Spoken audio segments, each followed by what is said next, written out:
금리 인하 카드는 주식과 채권 입장에서 모두 다 일단은 호재다. 노동시장이 그 생각보다 더 세게 깨지는 모습으로 금리가 인하가 되는 모습이면은 주식시장 깨지는 거죠.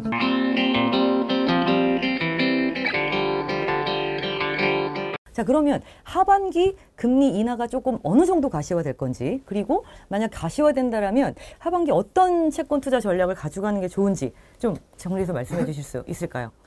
일단은 금리 인하가 이게 사람들마다 좀 다 다른데 일단은 보죠. 과거에 미국이 금리 인하를 할 때는 두 가지의 컨디션이 미트가 돼야 되는데 하나는 코어 PC가 좀 완전히 이렇게 하방 추세로 다운워드 추세를 딱 이렇게 안착이 된 거가 있어야 되고, 두 번째는 실업률이 딱 이제 이렇게 고개를 딱 드는 순간이어야 되는데 얘가 떨어지고 이렇게 올라가는 순간이 딱 있는데 저는 이미 그 조짐이 보인다고 보고 저는 한 9월 달부터 금리 인하가 시작이 될 거라고 저는 보고 있고요. 그러면은 이제 모르겠어요. 그게 뭐 한 번일지 두 번일지는 모르겠는데 그거는 그 페이스는 노동시장에 물어봐. 그러니까 거기서 데이터 디펜던트죠. 그러니까 이제 노동시장에 아직도 많은 분들이 별로 큰 문제 없을 거라고 얘기를 하고 있는데 오늘 제가 촬영하기 전에 그 레이버 마켓 실업률 예측 모델을 만든 거를 봤어요. 그러니까 실업 관련돼 있는 여러 가지 데이터들을 한 24개 데이터를 만들어서 블랙박스처럼 만들었는데 그 자료에 의하니까 금년 말에 4.5까지 올라가더라고요. 실업률이. 그렇구나. 현재 4.1이거든요.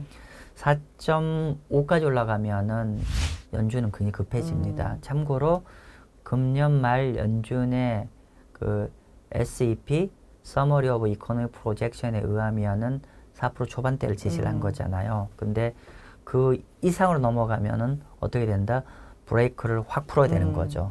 예, 아무튼 우리가 앞으로 주목해야 될 거는 노동시장이고, 노동시장은 보통 사람이 생각한 것보다는 좀 더 빠르게 나빠질 여지가 있다라고 보여지고, 어쨌건 간에 이제 금리 인하를 이제 금년 하반기에 킥오프가 들어갈 거고, 그러면 결국은 연준이 금리 인하가 된다고 했을 때 비포 앤 애프터로 어떻게 접근해야 될 건지를 봐야 되는데, 일단 이런 거잖아요. 우리가 큰 그림에서 금리 인하는 이제 제가 이렇게 표현하고 있는데, 금리 인하 카드는 주식과 채권 입장에서 모두 다 일단은 호재다. 네, 기다리고 호재인데, 근데 이제 만약에 노동시장이 그 생각보다 더 세게 깨지는 모습으로 금리가 인하가 되는 모습이면은 주식시장 깨지는 거죠. 그렇죠. 그래서 이제 제가 표현이 그런데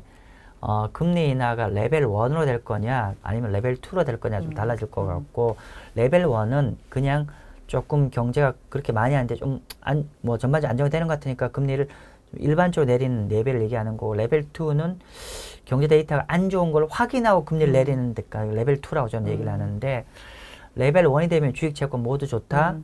레벨 2가 되면은 주식 안 좋고 채권은 많이 좋다. 뭐 이렇게 얘기를 할 것 같고요. 그래서 그러면 기본적으로 지금부터는 뭐 당연한 얘기지만은 당연히 국채를 좀 많이 좀 중심으로 투자를 해야 될 것 같고요. 그리고 제가 이렇게 말씀드린 상반기는 제가 조금은 배트를 작게 잡고 박스권 매매 뭐 표현하니까 뭐 어떻게 표현해야 되나요? 그러니까 위아래 이렇게 하면은 여러 번 먹을 수 있다고 말씀드렸는데, 지금부터는 아직은 그런 스타트를 한 건 아니지만은 이제 본드 마켓 랠리 같은 거에 좀 대비한 어프로치로 이제는 접근해야 되지 않겠냐. 그런 접근이라면 상당히 좀 기대가 되는데요. 여기서 약간 찬물을 끼얹을 질문 하나만 드리고 가도 될까요? 왜냐하면 기억하시겠지만 대표님 7월 초에 미국 대선 토론 이후에 국제금리 살짝 올라가면서 좀 흔들거렸잖아요. 근데 그 이슈 중에 하나가 이제 미국 대선 토론 보시면 아시겠지만 보셨던 분은 아실 거예요. 아무래도 조 바이든 대통령의 그 토론 결과가 너무 실망스러워서 트럼프 대선 후보가 당선될 가능성이 높아지면서 특히 그 대선 후보가 얘기했던 공약 중에 관세 얘기가 네. 물가를 자극할 수 있다라는 우려감 때문에 국채금리가 살짝 반등했었던 적이 있었죠. 네, 지금 맞아요. 당연히 내려갔지만. 맞아요. 근데 만약에 하반기에 미국 대선이 이제 11월 달에 될 텐데 정말 본격적으로 관세가 물가를 다시 자극해서 그래서 JP모건에서는 굉장히 좀 굉장히 안 좋은 그 전망도 내놨잖아요. 이렇게 되면 진짜 물가 올라가서 금리 인하가 아니라 금리 인상될 수도 있다라는 얘기까지 막 할 정도로 약간 물가에 대한 우려감을 나타내기도 했었거든요. 자, 막 이런 시나리오들은 혹시 어떤 식으로 네, 진행이 될까요? 맞아요. 국채 시장에 사실은 지금 현재 시점에 가장 큰 리스크 요인은 도널드 물가죠. 트럼프의 당선이죠. 당선입니다.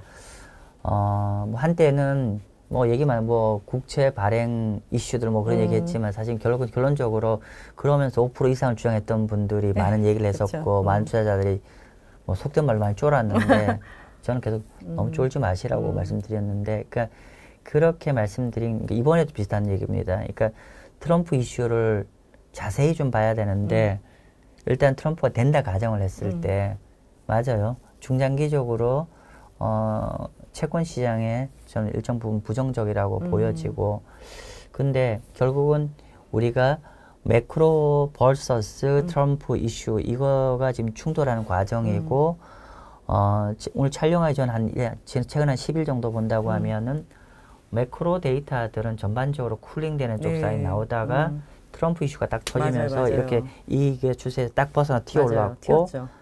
다시 최근에 다시 네. 좀 안정화되고 있는데 맞습니다.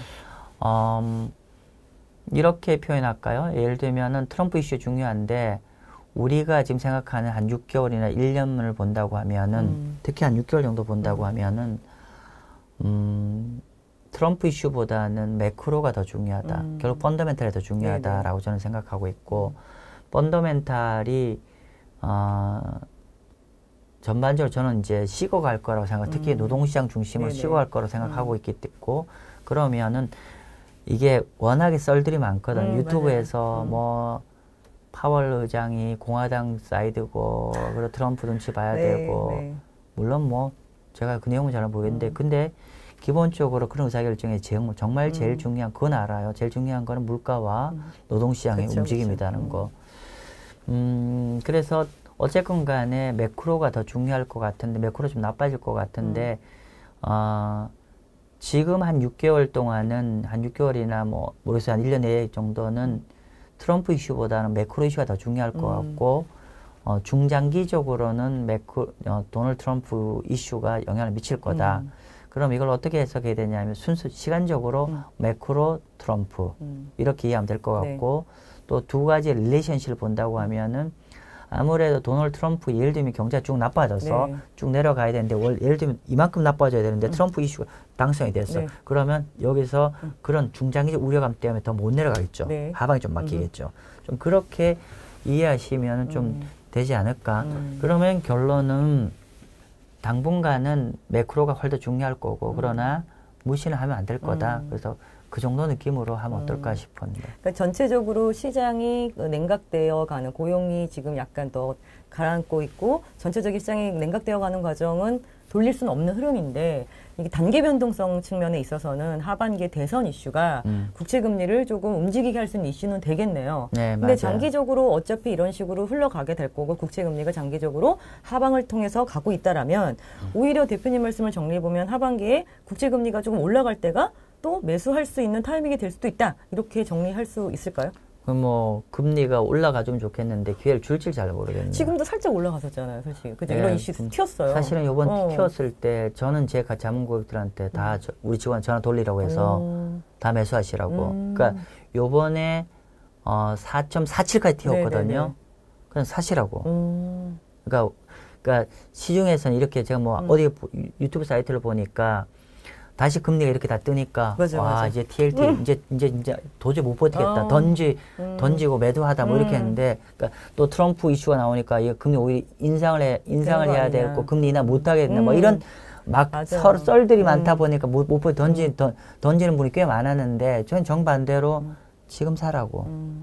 일단 물론 이제 지금 제가 계속 말씀드린 건 미국 국채 중심으로 말씀드리는 거고 한국 국채는 여전히 굉장히 매력적이다.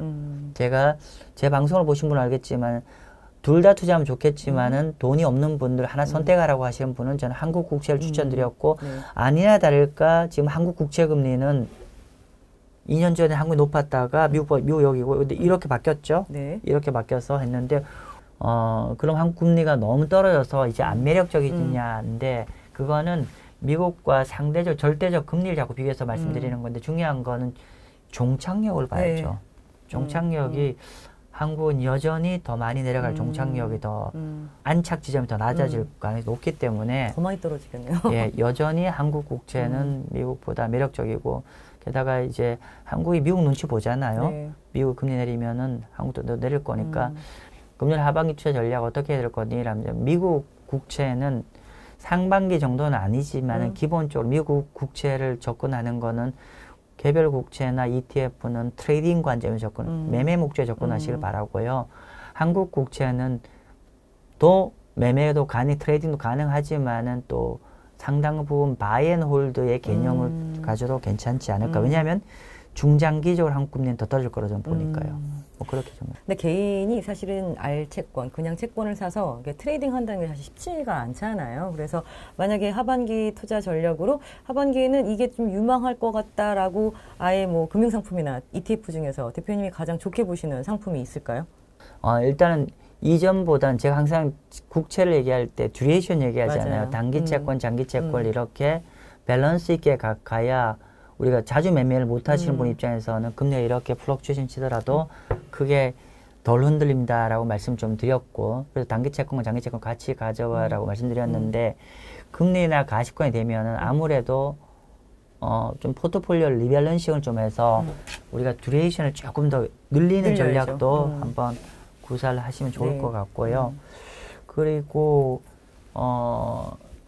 미국의 단기 국채 같은 경우는 여전히 금리가 5%가 넘거든요. 맞아요. 그래서 좋아요. 1년짜리 제가 여기 채널 보시는 분 입장에서는 달러 예금 갖고 있는 분 하지 마세요. 그러니까 미국의 단기 국채를 하면은 거의 5% 다 비과세로 투자할 수 있는 거라서 순서는 이렇게 됩니다. 보면은 미국 채권을 만기별로 본다고 했을 때 만약에 만약에 다음 달에 어떻게 할까? 9월달 금리 인하를 한다 가정합시다. 그러면은 단기 채권이 있을 것이고 장기 채권일 건데 예를 들면 금리 인하 비포 앤 애프터로 봤을 때 비포에는 단기 채권보다 장기 채권 금리가 이론적으로 먼저 움직입니다. 먼저 내리고 저스트 딱 돌아선 다음부터는 장기 채권 금리보다는 단기 채권 금리가 애프터부터는 쫙 많이 내립니다. 그래서 그걸 좀 염두에 두고 ETF 같은 것들도 매매를 좀 하시면 어떻겠냐 싶습니다.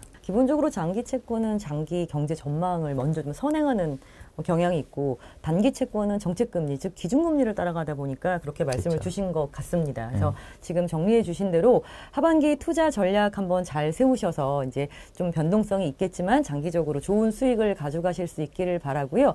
아마 이 채권 관련해서는요. 지금 마경환 대표님이 마경환의 생각하는 투자라는 채널을 유튜브에서 운영하고 계세요. 거기서 굉장히 좋은 내용들을 계속 실시간으로 올려드리고 있기 때문에 만약에 채권 투자에 진심이시고 앞으로 또 이런 채권 투자를 하실 예정이 있는 분들이라면 마 대표님 채널에서 더 많은 정보 얻기를 바라고 또 마 대표님이 개인적으로 또 채권 교실도 운영을 하고 계시기 때문에 또 궁금하시는 분들은 문의 주시면 아마 친절하게 답변을 주실 거라 믿어 의심치 않겠습니다. 자, 굉장히 바쁘세요. 굉장히 바쁘신데 바쁘신 와중에도 저희 채널에 오셔서 좋은 말씀 해주셔서 감사드리고요. 다음번에 또 좋은 자리 만들어서 다시 모시도록 하겠습니다. 감사합니다, 대표님. 감사합니다.